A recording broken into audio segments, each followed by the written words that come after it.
মুসলমানদের কর্মস্থানে কবর দেওয়া যাবে না।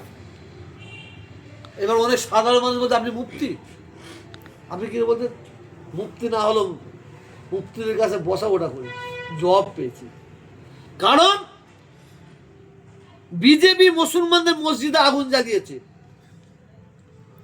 বিজেপি মুসলমানদের মসজিদ ভেঙেছে, বিজেপি মুসলমানদের পবিত্র কোরআনে ছিঁড়ে ফেলে দিয়ে পিচ্ছাপ করেছে, বিজেপি মুসলমানদের ধর্মগ্রন্থ পুড়িয়েছে, বিজেপি মুসলমানদের মসজিদে ঝান্ডা ঝুলিয়েছে, বিজেপি মুসলমানদের মা বোনদের ইজ্জত নিয়েছে, খুন করেছে, আসিমাকে খুন করেছে, তাবরেজকে খুন করেছে, আফরাজুলকে খুন করেছে, ঠিক আছে, মুসলমান ধর্মের প্রতি আঘাত দিয়েছে।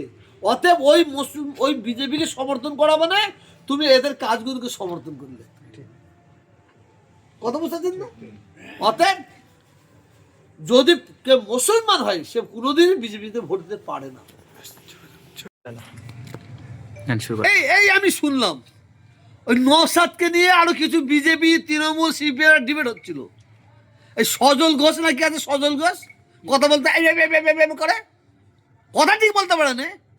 ও সেখানে বক্তব্য দিতে ও এক জায়গায় বললো, ওখানে বললো যে আমি নাকি বলেছি মুসলমানদের তরোয়াল নিয়ে তৈরি থাকো, আমি নাকি বলছি যে মুসলমান তোমরা তরোয়াল নিয়ে তৈরি থাকো। এই সজল, সত্যিকারে তুই মায়ের যদি দুধ খাস, তোর বাপ যদি সত্যিকার তোকে জন্ম দিয়ে থাকে, কোন জায়গায় বলেছিস? প্রমাণ দে, প্রমাণ দিতে পারিস 10 লক্ষ টাকা তোকে দেবো।